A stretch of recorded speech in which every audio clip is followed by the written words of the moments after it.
ఈరోజు మనతో అను hospitals doctor Ravikiran గారు మనతో పాటు ఉన్నారు. అసలు కీళ్ళవాతం ఏమిటి, కీళ్ళవాతం వల్ల ఏ ఏ సమస్యలు వస్తాయనేది డాక్టర్ రవికిరణ్ గారితో ఒక చిన్న విహారీ మీడియాతో చిట్ చాట్ చేద్దాము. అసలు కీళ్ళవాతం అంటే ఏమిటి, అవి ఎన్ని రకాలు? సో కీళ్ళవాతాన్ని ఇంగ్లీష్లో రుమటాలజీ అంటారు అనమాట, రుమటాలజీ సమస్యలు అనమాట. సో ఈ ప్రజెంట్ జనరేషన్లో రుమటాలజీ అంటే కీళ్ళవాతానికి సంబంధించిన సమస్యలు చాలానే ఉన్నాయన్నమాట. సో వీటి గురించి ఈరోజు తెలుసుకుందాం.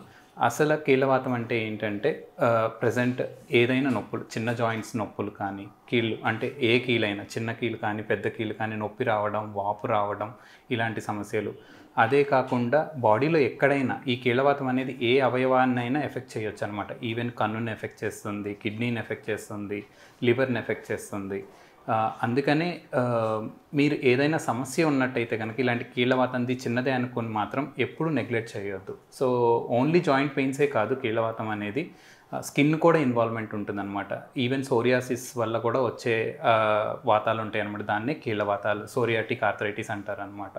సో ఇలాంటివన్నీ మీరు కొంచెం కన్సిడర్ చేయాలన్నమాట. ఏ చిన్నది అని మాత్రం వదిలేయొద్దు. అయితే ప్రజెంట్ అవి ఎక్కువ ఏ ఏజ్ గ్రూప్ వాళ్ళకి కనిపిస్తుందండి ఈ కీళ్ళవాతం అనేది? ఓకే, సో కీళ్ళవాతం అనేది ఎక్కువగా ఆడవాళ్ళలో కనిపిస్తూ ఉంటుంది అనమాట. 20 సంవత్సరాల నుంచి 40 సంవత్సరాల లోపు ఉన్న ఆడవాళ్ళల్లో ఎక్కువగా కనిపిస్తుంది. అదే కాకుండా మగవాళ్ళల్లో కూడా ఈ కీళ్ళవాతం వచ్చే అవకాశాలు ఉంటాయి. కాకపోతే పర్సంటేజ్ అనేది కొంచెం తక్కువ అనమాట మగవాళ్ళల్లో.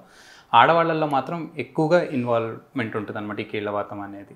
20 నుంచి 40 సంవత్సరాల లోపు ఆడవాళ్ళు. కీళ్ళవాతం అసలు ఎన్ని రకాలు ఉంటాయండి? సో కీళ్ళవాతం అనేది చాలా రకాలు ఉన్నాయండి. సో మెయిన్గా మనకి ఇప్పుడు కనిపించే కీళ్ళవాతాలు ఏంటంటే రుమటాయిడ్ ఆర్థరైటిస్. దీన్నే మామూలుగా కూడా రుమటాయిడ్ ఆర్థరైటిస్ అని అంటారు.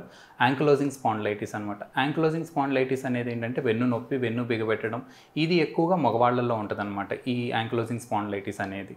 అదే కాకుండా లూపస్ అనేది ఆడవాళ్ళల్లో, యంగ్ ఫీమేల్స్ అంటే 18 సంవత్సరాల నుంచి 20 సంవత్సరాలు కానీ 25-30 సంవత్సరాల లోపు ఆడవాళ్ళల్లో తరచుగా జ్వరం రావడం, రక్త కణాలు పడిపోవడం, చర్మం పైన మచ్చలు రావడం, కీళ్ళ నొప్పులు రావడం, జుట్టు ఊడిపోవడం, అన్నెసరీగా జ్వరం రావడం, ఇలాంటి సమస్యలన్నీ బాధపడుతూ ఉంటారనమాట. సో వీళ్ళలో లూపస్ వచ్చే అవకాశాలు ఎక్కువగా ఉంటాయి. సో కన్సిడర్ చేయాలన్నమాట. ఈ లూపసే కాకుండా మయోసైటిస్ అని ఉంటుంది అనమాట. మయోసైటిస్ అంటే మజిల్ ఇన్వాల్వ్మెంట్. సో ఈ మజిల్ వల్ల వాళ్ళకు కూడా కీళ్ళవాతాలు ఉంటాయి.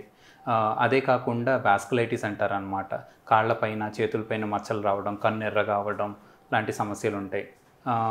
ఇంకా వాస్కులైటిస్ కాకుండా సోరియాటిక్ ఆర్థరైటిస్ అంటారు. సోరియాటిక్ ఆర్థరైటిస్ ఉంటుంది. ఇవి మెయిన్గా కనిపించేది మనకి. సో ఇలాంటి సమస్యలు ఏదన్నా ఉన్నా కానీ మనం కన్సిడర్ చేస్తేనే మంచిది. ఇప్పుడు కీళ్ళవాతానికి ఆహార నియమాలు ఏమైనా పాటించాలండి? సో అంటే ఇప్పుడు ప్రజెంట్ మెయిన్గా ఏంటంటే ఈ కీళ్ళవాతాలు అన్నీ యాక్టివేట్ అవుతున్నాయి కూడా మెయిన్గా మన ఆహారాల్లో నియమాలు లేకపోవడం. అంటే ఎక్కువగా పెస్టిసైడ్స్ ఇలాంటివన్నీ ఉన్నాయి తినడం, అలాంటివి ఉండడం వల్ల కూడా ఇంకా ఎక్కువ కీళ్ళవాతాలు కనిపిస్తున్నాయి. సో మెయిన్గా ఫుడ్లో ఏంటంటే ప్రిజర్వేటివ్స్ అంటే డైస్ వేస్తున్నారు, కలరింగ్ ఏజెంట్స్ వేస్తున్నారు, ఇలాంటివన్నీ లేని ఫుడ్ అలాంటివి చూస్ చేసుకుంటే చాలా మంచిది. అదే కాకుండా మెయిన్గా ఏంటంటే యూరిక్ యాసిడ్, మాకు యూరిక్ యాసిడ్ రిలేటెడ్ డైట్స్ ఉంటాయి అన్నమాట. యూరిక్ యాసిడ్ అంటే గౌటీ ఆర్థరైటిస్ అంటారు. బాడీలో యూరిక్ యాసిడ్ లెవెల్స్ పెరగడం వల్ల వచ్చే జాయింట్ పెయిన్స్ని గౌటీ ఆర్థరైటిస్ అంటారు అనమాట. సో ఈ యూరిక్ యాసిడ్ అనేది మెయిన్గా మనకి 4-5 రకాల ఫుడ్లో ఎక్కువగా కనిపిస్తుంది అనమాట. మెయిన్గా మటన్ అవాయిడ్ చేయడము. ఇంకోటి కార్బోనేటెడ్ డ్రింక్స్ అంటే మన కోకు, పెప్సీ, స్ప్రైట్లు, టెట్రాప్యాక్ జ్యూస్లు ఇలాంటివన్నిటిలో కూడా యూరిక్ యాసిడ్ కంటెంట్ కొంచెం ఎక్కువ ఉంటుంది అనమాట. ఫిష్, సీ ఫుడ్ వీటిల్లో కూడా యూరిక్ యాసిడ్, ఇంకా ఆల్కహాల్. సో ఈ 4 ఎక్కువగా మీరు అవాయిడ్ చేస్తే యూరిక్ యాసిడ్ రిలేటెడ్గా ఇబ్బందులన్నీ తగ్గుతాయి. అదర్ దెన్ దట్ మెయిన్గా ఇంకా వేరే డైట్ అంటే ఎక్కువగా ఫ్రూట్స్ అండ్ వెజిటేబుల్స్ కన్సిడర్ చేయండి. ప్రోటీన్ కొంచెం ఎక్కువ తీసుకోండి. ఆయిలీ ఫుడ్, ఆయిల్ అనేది తగ్గించుకోండి. కీళ్ళవాతం వస్తే ఎలాంటి కీళ్ళవాతం వస్తే డాక్టర్ని సంప్రదించాలండి? సో ఈ కీళ్ళవాతాల్లో కూడా మనకి చాలా కీళ్ళవాతాలు ఉన్నాయి కదా, as we discussed earlier. So మెయిన్గా ఏంటంటే ఈ రుమటాయిడ్ ఆర్థరైటిస్. ఇప్పుడు ప్రెజెంట్గా ఏంటంటే మనకి వైరల్ ఫీవర్ వల్ల బాగా ఎక్కువగా కనిపిస్తుంది కీళ్ళవాతాలు. సో ఈ వైరల్ ఫీవర్ రావడము, వచ్చిన తర్వాత ఒక 4-5 వారాలకి లేకపోతే ఒక వారం తర్వాత నొప్పులు, వాపులు ఇలాంటి ఇబ్బందులతో చాలా బాధపడుతున్నారు అనమాట. సో ఇనీషియల్గా ఏదైనా ట్రీట్మెంట్ ఇస్తామో వాటితో తగ్గకపోతే ఇంకా కీళ్ళవాతానికి సంబంధించిన మందులు అనేవి కూడా యాడ్ చేస్తూ ఉంటాం అనమాట. మనకి ఒక 10 రకాల కీళ్ళవాతాలు ఉన్నాయి. సో 10 రకాలకి డిఫరెంట్ ట్రీట్మెంట్ అనేది ఉంటుందన్నమాట. సో వీటిల్లో మేము కొన్నిట్లో స్టీరాయిడ్ అనేది ఇస్తాం, కానీ ఆ స్టీరాయిడ్ కంటెంట్ అనేది చాలా తక్కువ క్వాంటిటీలోనే ఇస్తాం అనమాట.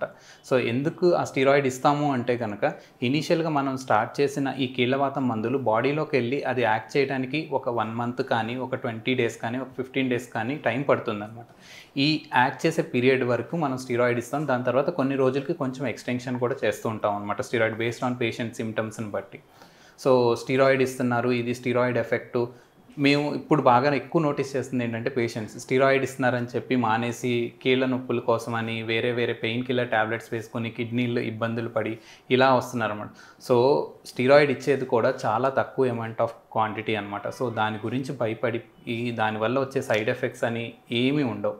ఓకేనా, మేము ఇచ్చే క్వాంటిటీ ఆఫ్ స్టీరాయిడ్స్ వల్ల మీ ఆర్గాన్స్ డ్యామేజ్ అయ్యేంత స్టీరాయిడ్ అయితే కాదు. సో దాని గురించి అసలు ఆలోచించకండి. దయచేసి కీళ్ళవాతం ఉంటే కనుక డైరెక్ట్గా మెడిసిన్స్ తీసుకుంటే చాలా మంచిది. ఓకేనండి. కొంతమంది నాటు వైద్యంతో కూడా దాని మీద ఆధారపడుతున్నారు. అలాంటి వ్యక్తులకి మనం ఇచ్చే సూచనలు ఏంటండి? సో నాటు వైద్యము అంటే దానికి మేమేం వ్యతిరేకము కాదు. సో ఈవెన్ మన పాత జనరేషన్ నుంచి వస్తుంది. కాకపోతే ఏంటంటే దాంట్లో ఉండే క్వాంటిటీ ఎలాంటిది ఉంటుందో, ఏ మెడిసిన్ ఉంటుందో ఎవరికి తెలియట్లేదు. సో దానివల్ల ఏంటంటే ఈవెన్ ఒకవేళ పెయిన్ తగ్గిన ఇనిషియల్ ఫేజ్లో దాని తర్వాత పెయిన్ వల్ల డ్యామేజ్ అవ్వడం. అంటే ఇప్పుడు నా దగ్గరికి కొంతమంది వచ్చారు, నాటు వైద్యం తీసుకున్నామని ఇనిషియల్గా బాగానే ఉన్నారన్నారు, దాని తర్వాత ఫేజ్లో వాళ్ళకి అది పని చేయట్లేదు అని చెప్పి మా దగ్గరికి వచ్చారు. సో ఏంటంటే అప్పటికే వాళ్ళకి కొంచెం జాయింట్స్ అనేవి డ్యామేజ్ అవ్వడము, లేదంటే వేరే ఆర్గాన్స్ డ్యామేజ్ అవ్వడం లాంటివి నోటీస్ చేస్తున్నాం అనమాట. సో ఏదైనా ఉన్నా మీరు ఇనీషియల్గా కన్సల్ట్ అయ్యి రొమటాలజీ సమస్యలని మీకు అనిపిస్తే కనుక కన్సల్ట్ అయ్యి వైద్యం తీసుకుంటే కనుక చాలా వరకు ఈ డ్యామేజ్లు అంటే ఈ జాయింట్ డ్యామేజ్లు కానీ వేరే ఆర్గాన్ డ్యామేజ్లు కానీ మనం ప్రివెంట్ చేయొచ్చు అనమాట. మన కీళ్ళవాతానికి ఎన్ని రోజులు మందులు వాడితే తగ్గొచ్చు?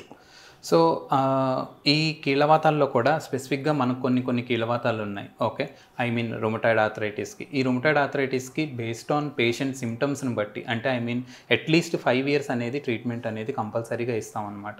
ఈ 5 years అయిన తర్వాత ఆపేస్తాము అని కాదు, బేస్డ్ ఆన్ దట్ గ్రాడ్యువల్గా పేషెంట్కి డ్రగ్స్ అనేవి తగ్గిస్తూ ఉంటాం అనమాట. మెల్లగా మెడికేషన్స్ అనేవి తగ్గిస్తాం.